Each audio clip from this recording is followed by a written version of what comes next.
We're a colonial outpost, culturally speaking, of the global American empire. They used to be our colonies. We are now their colony.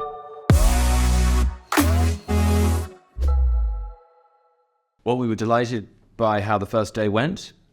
We had some wonderful speakers. We've got 50 speakers at this conference. Day one went very well. We opened the morning with a focus on family, fertility, babies, and mothers, and looking at how to make life easier for those who want to form a family, because we think that family is the best stable for producing flourishing citizens. Family policy is the best way for governments not to make people good. Governments can't make people good, but they can make it easier for people to be good. And they can lay down the conditions that enable human flourishing. The consensus seemed to be yesterday morning that Britain's highly individualized tax policy, which effectively penalizes British citizens from forming families, is a bad idea, and we should shift more perhaps to a household model of taxation. If everyone is far right, no one is far right. And maybe that's one of the reasons why so few people are reading The Guardian these days and why it's experiencing such significant financial difficulties. I mean, I think more people read The Spectator, which here in the UK is a weekly magazine, a conservative magazine.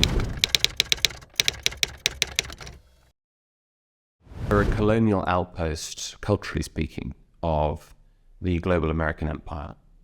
They used to be our colonies. We are now their colony.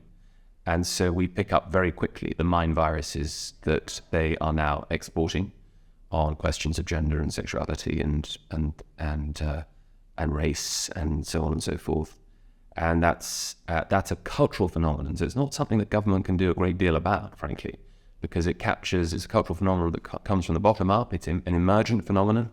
It's acephalous. It's not no sort of single directing institution or group of people or single individual. It's very difficult to handle, and it sweeps through across the institutional landscape of a country, particularly institutions that don't have any democratic accountability.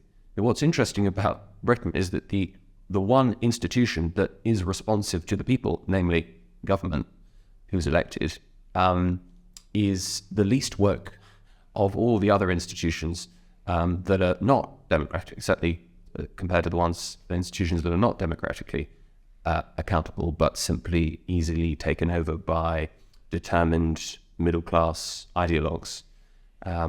So that's why it's such a difficult problem to deal with. It's not clear. It's a cultural problem. It's not clear what policy levers you can really apply. I mean, I think there are some.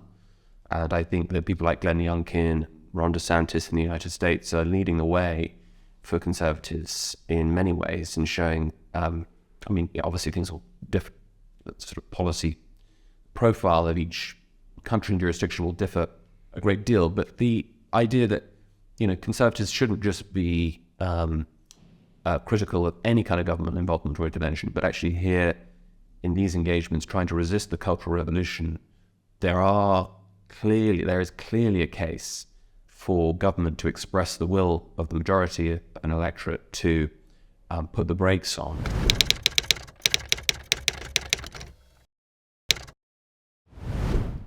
We decided that there should be as broad a family as possible included in this conference, and with that you can't ignore conservatives who are like us, like national conservatives, pro-nation, pro-sovereignty, but who also say regaining political sovereignty doesn't mean we have to, as it were, turn inward.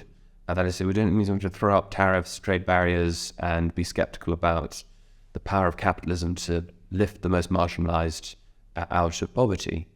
I think the key, though, what I would say is that, yes, it's a debate, but the debate is only possible because we've now left the European Union. Before 2016, before Brexit, we couldn't fix tariffs. We couldn't even have a debate about which tariffs we should or what trade policy should. Unquestionably, it was the right decision, and it was the single decision that catalyzed national conservatism as a movement and as a coalition. So a lot of people are saying, oh, this is some sort of strange US import, or it's an import from continental Europe. No, it began in Britain. It was catalyzed by that great moment in which the British people realized that the rightful state of any national family and national community is independence, sovereignty, self-government. Well, I think what's lacking in the Conservative Party is probably conservatives. But of course, the Conservatives are conserving different things and to different degrees of emphasis. I would say that probably in the UK, there's a little bit more cause for optimism in terms of resisting this revolution than there is, say, in the United States, or at least in the United States at the federal level. So I don't know. I mean, maybe it would take a catastrophic defeat at a general election to kind of catalyze a sort of resistance or a coalition on cultural issues. The other thing is, look, at one level, cultural issues are significant and important. People care about them. People are distressed about them. But I don't think they're more salient than, say, how the economy is doing or how public services are doing. And I